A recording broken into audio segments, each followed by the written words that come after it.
오늘 우리 아가 2장 말씀을 함께 보았는데요. 오늘로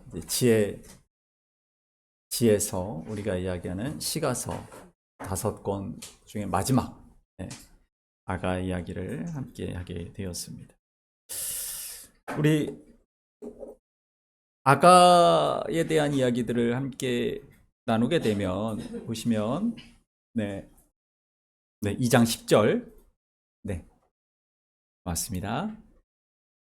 아가라는 이 책에 정확하게 보면 이제 사랑의 노래, 이 노래의 핵심이 뭐냐라고 하면 이겁니다. 함께 가자.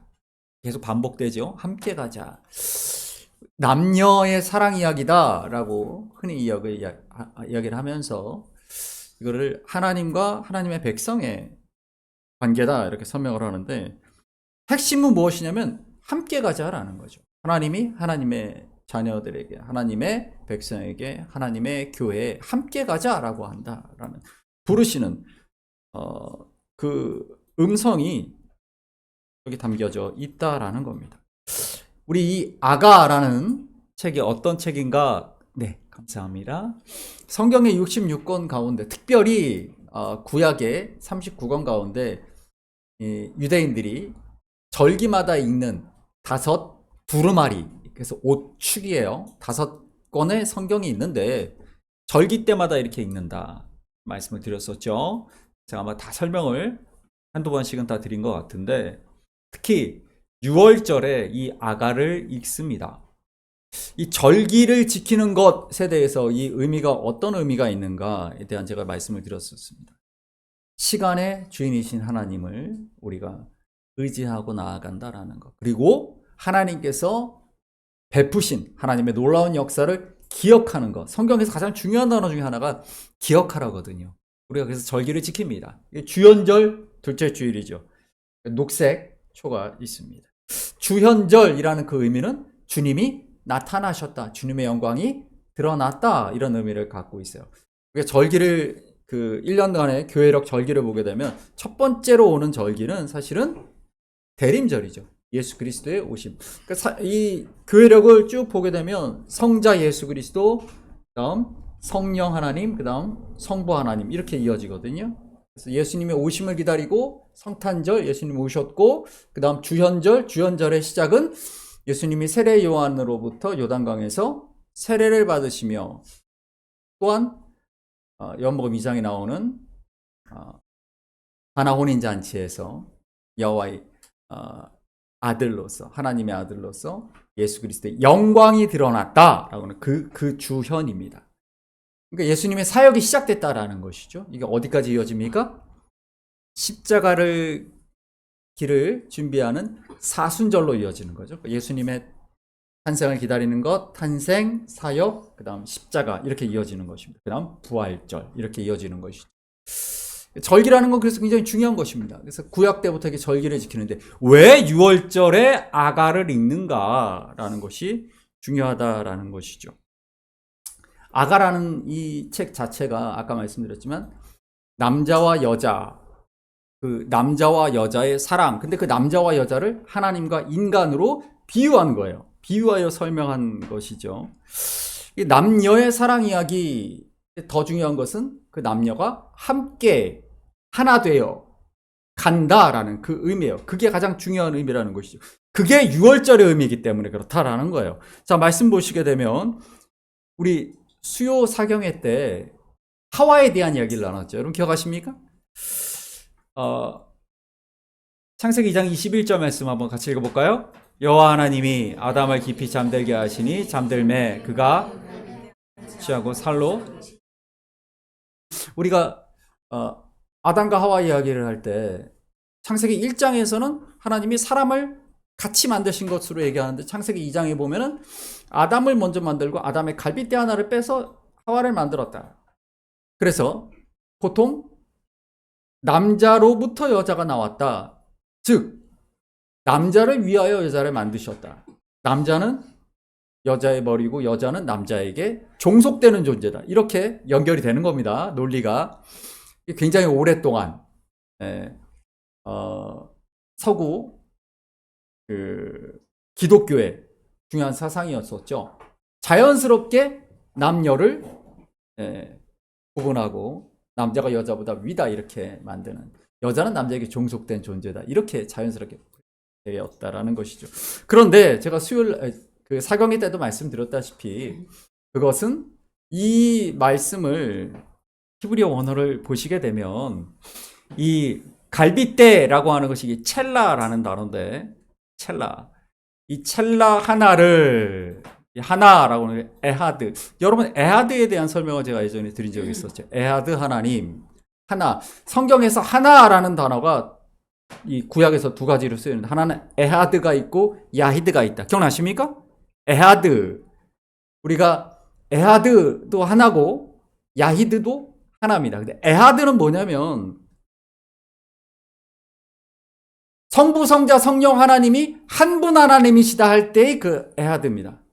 우리가 함께 모여서 각 사람 하나하나가 다르지만 함께 모여 한 교회를 이룬다라고 할 때의 그 한이에요. 여럿이 모여 하나를 이룬다. 함께 하나. 그게 에하드입니다. 그럼 딱 한 개는 뭘까요? 야히드. 독생자 예수. 그러니까 독자 이삭을 바치라 하셨다의 그 독자 딱 한 개밖에 없는 거. 그것은 야히드예요. 달라요. 에하드와 야히드가 다릅니다. 그래서 엘로힘, 하나님이라고 했을 때 그 엘로힘 자체가 복수형이에요. 그래서 창세기 1장에 보면은 우리 형상을 따라 인간을 만들자 이렇게 얘기하잖아요. 하나님이 복수형으로 표현되는 이유는 성부, 성자, 성령, 하나님. 그러나 그분은 한 분이시다. 그래서 에하드라는 단어가 그때 설명이 되는 단어입니다. 그러니까 하나님이 한 분이신데 또 세 분이라고 막 헷갈리는데, 사실은 그 하나라는 그 개념 자체가 딱 한 개라는 뜻이 아니고 야히드가 아니고 에하드라는 것이죠. 그리고 그 에하드 하나님의 성품이 오늘 우리에게까지 이어지는 거예요. 그래서 우리 끊임없이 주님과 하나가 되어야 된다. 우리가 한 마음 한 뜻이 되어야 된다라고 자꾸 말하는 그 에하드의 개념을 우리가 알고 있어야 된다. 에하드 하나님의 성품이기 때문에 그런 거예요. 그러면 마귀는 뭐겠어요? 마귀는 분열하는 거예요. 갈라놓는 거예요. 하나 되지 못하게 만드는 게 마귀, 사탄의 성품이에요. 거꾸로 하나님의 성품은 하나 되게 하시는, 함께하게 하시는, 그게 하나님의 성품이죠. 오늘 이 첼라라는 이 단어가 그림이 있죠. 그 다음에 이 말씀부터 한번 볼게요. 네, 이 첼라라는 단어는 어떻게 쓰이냐면은 한번 읽어볼까요? 열왕기상 6장 34절. 그 두 문짝은 잣나무라. 이쪽 문짝도 두 짝으로 접게 되었고 두 짝으로 접게 되었으며 라고 할 때 이 원어를 보시면 이 첼라가 이 짝으로라는 뜻이에요. 그러니까 이 첼라라는 단어가 구약에서 40번 쓰이는데 다 이 의미로 쓰이고, 나머지 그 갈빗대 하나만 그 첼라에서만, 창세기 2장에서만 갈빗대로 쓰이는데, 이 첼라라는 게 뭐냐면 이 한쪽, 이 두 개가 있다라고 한다면 이 한쪽을 얘기해. 이쪽 면, 이쪽 사이드, 영어로는 사이드로 번역되기도 합니다. 이걸 얘기하는 거예요. 그러니까 무슨 얘기냐? 우리 그림 보여주시면 사람의 갈빗대죠. 예를 들어 갈빗대가 있으면 12개, 24개입니다. 제가 수요일날도 그런 말씀드렸지만 오랫동안, 그래서 서구에서는 무슨 얘기를 하냐면 남자는 갈빗대가 23개다. 왜 3개겠어요? 하나 빼서 여자 줬으니까 남자는 23개, 여자는 24개다. 오랫동안 사람들이 그렇게 믿고 있었어요. 실제로. 오랫동안 그렇게 믿고 있었죠. 그러나 남자 갈빗대도 24개고 여자도 24개입니다. 이 갈빗대 하나가 아니에요. 하나가 아닙니다. 아까 에하드라는 단어, 이게 몽땅이에요. 몽땅 합쳐서 한쪽. 그러니까 찰나라는 단어를 우리가 굳이 이 갈빗대라는 쪽으로 해석을 하자면 이거 반쪽 전체입니다. 무슨 얘기냐면 갈빗뼈 하나를 뽑아가지고 사람을 만들었다는 얘기가 아니고 뭐예요? 아담을 둘로 쪼개서 사람을 둘로 쪼개서 아담과 하와를 만드셨다, 이 얘기를 하고 있는 겁니다. 굉장히 의미가 다르죠. 왜 이렇게 번역이 됐을까? 제가 수요일날도 말씀드렸지만 70인역이라는 게 있죠. BC 3세기 때 히브리어를 헬라어로, 당시의 공통어가, 그때 알렉산더 대왕이 유럽과 아시아, 아프리카까지 쭉 영향을 미치면서 대제국을 만들면서 헬라어가 공용어가 되죠. 그래서 히브리어를 헬라어로 번역을 하는 과정에서 당시에는 남자가 여자를 지배하는, 종속된 그런 사회 문화 속에서 그렇게 번역이 된 겁니다. 예전에도 선악과를 뭘로 보느냐에 대한 얘기를 드렸었는데, 유대인들은 선악과를 무슨 과일로 본다고요? 포도로 본다 그랬잖아요. 포도. 근데 왜 사과로 우리가 자꾸 생각을 하느냐면, 그것도 역시 그때 그렇게 번역이 됐어요. 왜냐면 이 헬레니즘의 그 문화권 안에서 서구 사람들에게 가장 중요한 과일은 사과예요. 예. 그래서 세계 4대 사과 있잖아요. 예. 아담의 사과, 그 다음에 만유인력을 발견한 뉴턴의 사과, 그리고 트로이 전쟁을 만든 페리스의 사과, 그리고 스티브 잡스의 사과, 애플. 예, 그래서 세계 사과, 4대 사과죠. 그러니까 이게 사과라고 표현하는 거는 그 서양 사람들의 가장 중요한 과일이 사과라서 그런 거예요. 하지만 그 사과가 아니라 실제로 유대인들의 입장에서는 유대인들이 제일 중요한 과일은 포도거든요.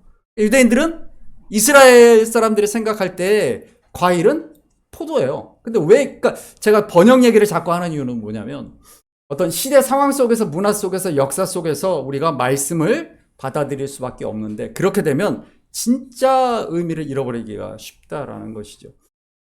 남존여비적인 그런 오래된 북의 중심의 사회를 우리가 살아오면서 말씀을 자연스럽게 그렇게 받아들이면 원래 하나님이 우리에게 주시는 의미가 달라진다. 하나님은 사람을 둘로 쪼개서 남자 여자를 동등하게 만드셨는데 이거를 갈빗대 한 개라는 의미로 잘못 번역하면 안 된다라는 것이죠. 아까 그 찰라 에하드라는 그 단어, 히브리 원어의 의미를 우리가 기억할 수 있어야 된다. 번역하고 사회 문화적인 역사적인 상황 속에서 그 의미가 변질된 의미를 자꾸 곱씹고 그것이 하나님의 뜻이다라고 그렇게 살아오면 안 된다라는 것이죠. 그래서 제가 지금 말씀을 드리는 것입니다. 그래서 창세기 2장 24절의 말씀을 보게 되면 이렇게 결론이 나죠. 읽어볼까요? 이러므로 그 아내와 연합하여 둘이 한 몸을 이룰지로다. 아멘. 그러니까 이 얘기예요. 두 개가 쪼개졌다가 하나가 된다는 소리예요. 예. 어느 한쪽이 위가 아니에요. 남자가 더 위다 이 얘기가 아닙니다. 둘이었던 것이 갈빗대 양쪽이 떨어졌다가 하나가 되는 것을 얘기하는 겁니다. 그러니까 이거 결혼 제도가 중요하다는 얘기를 하고 있는 것이 아니라 아담과 하와의 이야기가 왜 중요하다고 말씀드렸습니까? 하나님과 하나님의 백성, 교회의 의미. 그래서 계속 결혼이라는 걸로 설명하잖아요. 요한계시록의 마지막에 어떻게 됩니까? 어린 양의 혼인잔치 이렇게 연결이 되는 거예요. 그래서 이 아가가 우리가 보고 있는 이 아가의 내용이 바로 그것입니다. 남녀로 표현되지만 사실은 하나님의 백성과 하나님이 함께 한 몸을 이루자라고 말하는 것이 바로 이 아가의 이야기. 그러니까 이 아가를 읽으면서 6월절이 뭡니까? 하나님의 백성을 하나님께서 이끌어내시고 이제 내가 너와 동역하겠다라는 것이죠. 아가 2장 11절 12절 말씀 우리 한번 읽어볼까요? 겨울도 지나고 비도 그쳤고 지면에는 꽃이 피고 비둘기의 소리가. 요때가 언제입니까? 겨울도 지나고 비도 그쳤고 꽃이 피고 봄이죠. 봄.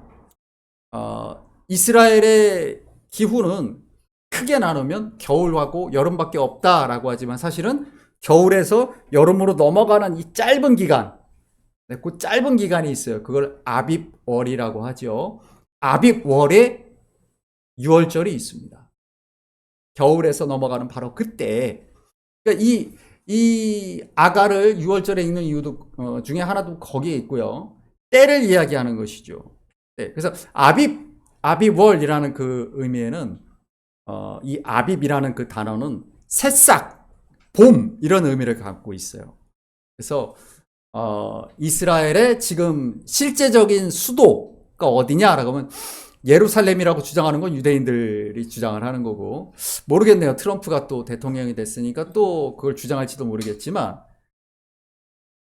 우리가 보통은 이스라엘의 수도가 어디냐라고 하면은 텔 아비브라고 합니다. 그 아비브가 그 아비브입니다. 네. 텔이 언덕 같은 것이다라고 제가 말씀을 드렸었죠.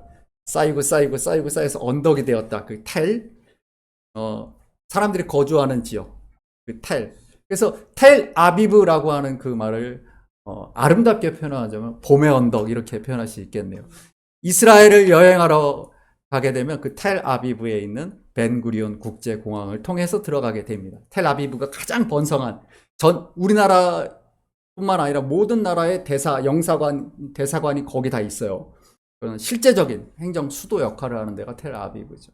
바로 그 6월절 그때를 얘기하는 겁니다. 그때를 이야기하는 것이죠. 그래서 성경을 읽어보면 우리가 가장 중요한 것이 있어요. 가장 중요한 건 뭐냐면 하나님의 역사를, 하나님의 백성을 부르셔서 함께 하시는 그 때를 항상 이야기하십니다. 시간, 하나님의 시간. 우리가 절기를 지키는 이유도 그거라고 말씀드렸죠. 출애굽기 12장 40절 41절 말씀 읽어봅니다. 시작. 이스라엘 자손이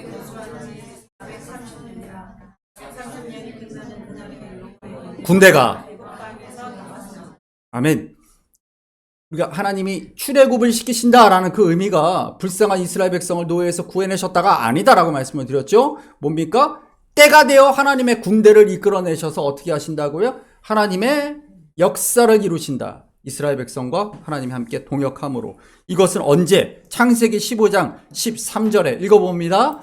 여호와께서 아브라함에게 이르시되 너는 반드시 알라 내 자손이 이방에서 객이 되어 그들을 섬기겠고 그들은 400년 동안, 아멘. 이미 약속의 땅을 주신다고 약속하실 때 이미 400년의 시간을 너의 자손들이 노예로, 이집트에서 노예로 있을 것이다라는 것이죠. 그리고 그때가 되면 하나님의 백성들을 이끌어 약속의 땅으로 이끄시고 그 땅에서 사실은 아모리 족속 가나안을 심판하시는 심판전쟁을 이스라엘을 들어서 이스라엘과 동역하여 하나님이 하시는 거예요. 그러니까 여러분 이 성경을 읽는 관점이 굉장히 중요합니다. 하나님이 불쌍한 그 가나안 사람들을 죽이고 이스라엘한테 땅을 주셨다가 아니고 400년의 시간은 사실은 아모리 족속의 회개를 기다리는 시간이라고 하나님 말씀하시죠. 하나님의 때를 이야기하는 것입니다.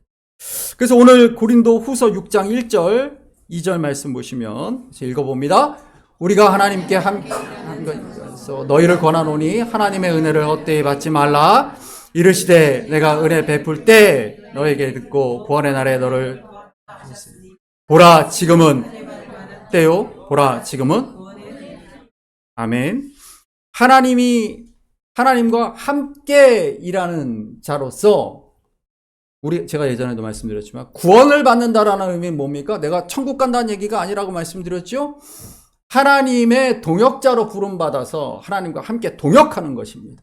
바로 그것이 하나님의 구원이고요. 그 구원의 때 하나님이 나를 부르시고 내가 하나님과 함께 동역하는 그 때가 굉장히 중요하다라는 말씀입니다. 오늘 우리가 2절까지만 읽었지만 6장 4절에서 우리 10절까지 말씀 한번 읽어보겠습니다. 시작. 모든 일에 하나님의 일꾼으로 자천하여 많이 견디는 것과 환난과 궁핍과 고난과 매맞음과 갇힘과 난동과 수고로움과 자지 못함과 먹지 못함 가운데서도 깨끗함과 지식과 오래 참음과 거짓이 없는 사랑과 진리의 말씀과 하나님의 능력으로 의의 무기를 좌우에 가지고 영광과 욕됨으로 그러했으며 악한 이름과 아름다운 이름으로 그러했느니라. 우리는 속이는 자 같으나 참되고 무명한 자 같으나 유명한 자요 죽은 자 같으나 보라 우리가 살아있고 징계를 받는 자 같으나 죽임을 당하지 아니하고 근심하는 자 같으나 항상 기뻐하고 가난한 자 같으나 많은 사람을 부유하게 하고 아무것도 없는 자 같으나 모든 것을 가진 자로다. 아멘. 하나님이 부름을 받은 하나님의 사람은 그 하나님의 사역을 함께 동역하는 길에 너무 힘들고 어려운 일들이 많이 있다는 거예요. 그러나 그럼에도 불구하고 그 힘든 길을 걸어가는 동안에 사람들은 손가락질 할 수 있어요. 너 뭐 가진 것도 없는 것 같고, 너 일도 잘 안 되는 것 같고, 너 왜 고난을 당하니? 너 이렇게 아프니? 그런 비난을 받을 수도 있다는 거예요. 그 얘기를 하고 있는 겁니다. 그러나 그럼에도 불구하고 가장 중요한 것이 무엇인가? 내가 지금 하나님과 함께 하나님의 사역을 하고 있다라는 부름받은 존재라는 것,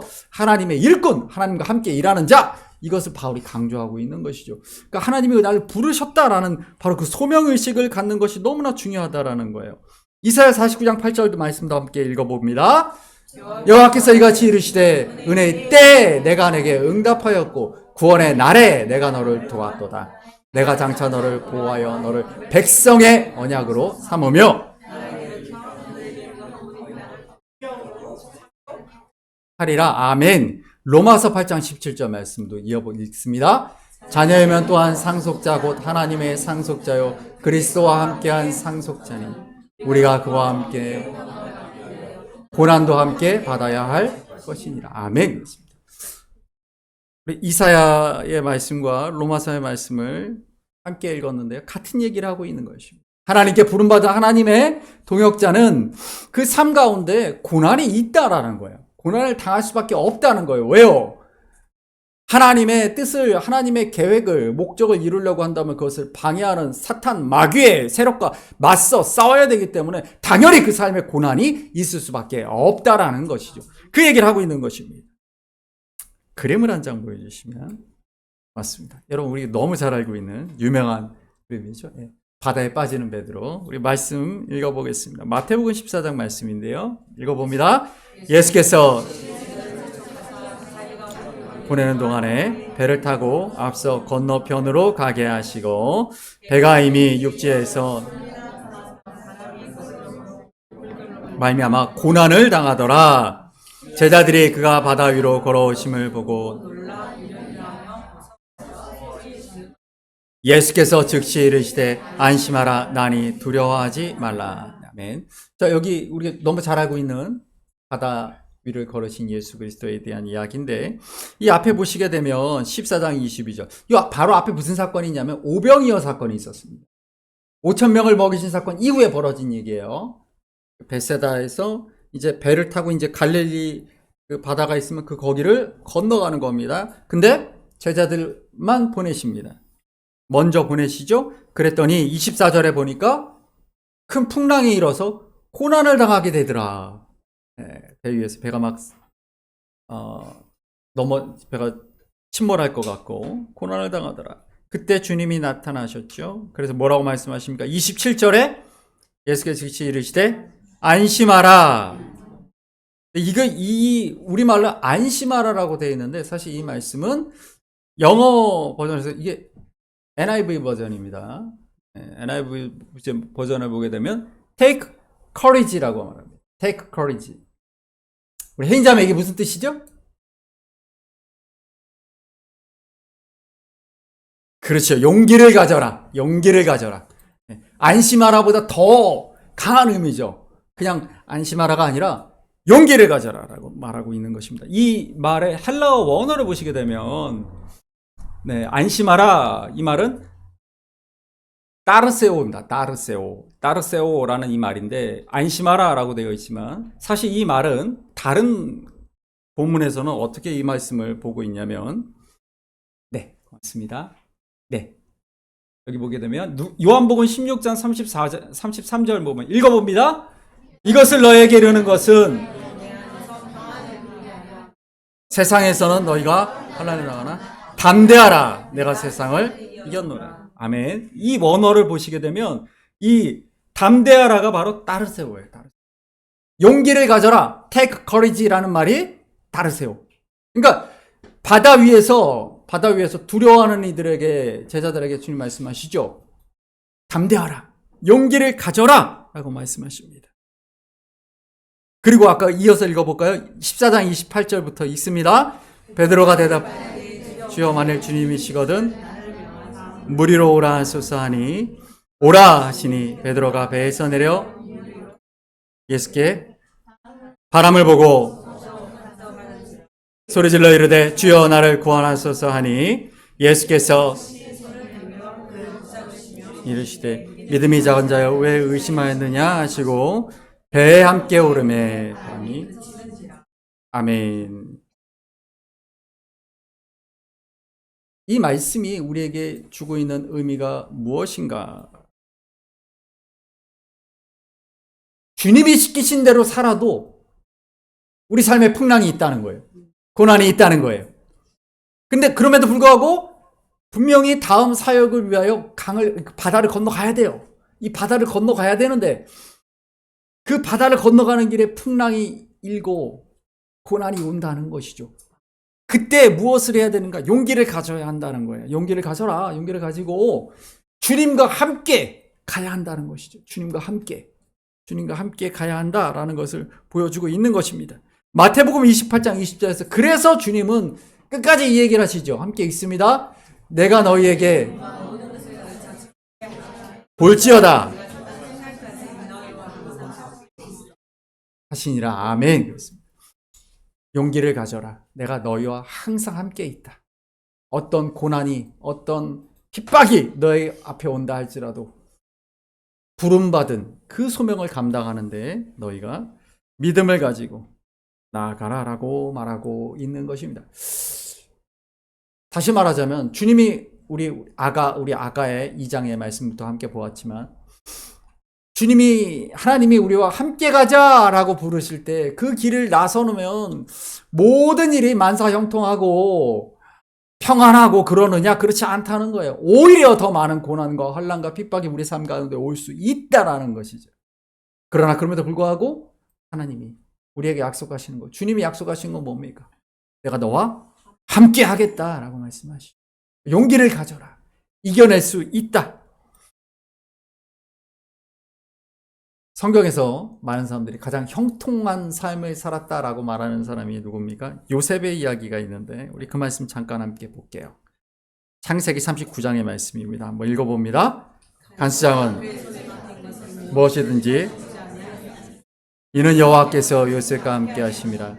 여호와께서 그를 범사에 형통하게 하셨더라. 아멘. 형통하다. 우리 이 말 굉장히 좋아하죠. 만사형통한 것 얼마나 좋은가. 범사에 형통하는 삶. 근데 그 삶이 어떤 삶인가? 우리 요셉의 삶을 알잖아요. 그가 그렇게 평탄한 인생을 살지 않은 걸 압니다. 그렇다면 이 형통하다라는 말이 우리가 알고 있는 그 말이 아닌 것 같아요. 이 원어로 보시게 되면 형통케 하셨다라고 말할 때 이게 짤라흐라는 말이거든요. 짤라흐. 이 짤라흐라는 말, 이 말의 의미가 뭘까? 다른 구절이 이걸 어떻게 번역을 했는지 보면 알 수 있습니다. 보여주시면 읽어볼까요? 베냐민 사람 1000명이 그와 함께 사울 집안의 종 시바도 그의 아들 종 20명과 더불어 그와 함께하여 요단 강을 밟고 건너 왕 앞으로 나오니라. 이걸 원어로 보시게 되면 밟고 건너다라고 할 때 표현이 바로 짤라흐입니다. 짤라흐. 밟고 건너다.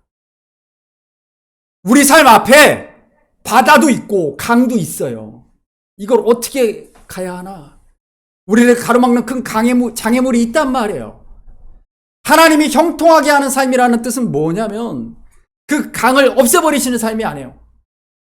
풍랑이 있는 바다가 우리 앞에 있어요. 그 상황은 변하지 않아요. 환경은 바뀌지 않아요. 그러나 그 강을, 그 바다를 밟고 건너게 하신다. 그게 형통이에요. 하나님이 함께 하시기 때문에 이겨낸다 이 얘기를 하고 있는 거예요. 용기를 가져라. 이겨낼 수 있다. 네가 지금 어떤 어려운 상황 속에 있다 할지라도 너의 앞을 가로막고 있는 저 거대한 바다가, 저 강이 너를 가로막고 있다 할지라도 밟고 건너게 해주겠다. 그게 형통입니다. 성경이 말하는 형통함은 그런 것이에요. 그러니까 베드로처럼 바람을 보고 무서워 빠지지 말라라고 말씀하시는 거예요. 이 말씀을 붙들고 믿어라. 나를 믿어라. 나를 의지해라. 반드시 밟고 건너게 해 주겠다라고 약속하고 계신 줄 믿습니다. 2025년 한 해 우리가 새해를 시작합니다. 올 한 해 우리가 살아가는 동안에도 힘들고 어려운 일들이 우리의 삶 앞에 끊임없이 풍랑이는 바다처럼 물이 콸콸 쏟아지는 요단강처럼 우리를 가로막게 될 것입니다. 그러나 우리와 함께 가자라고 부르신 그 하나님의 부르심에 그 소명에 응답하여 아멘 하고 나아가는 하나님의 백성들의 삶 가운데, 하나님의 동역자들의 삶 가운데 반드시 그 바다를 밟고 건너게 하시는, 그 요단강을 밟고 건너게 하시는 하나님의 형통함이 있을 줄 믿습니다. 그 믿음을 가지고 승리하시는 저 여러분 되시길 간절히 소망합니다. 여러분 주보에 있는 찬양이 있습니다.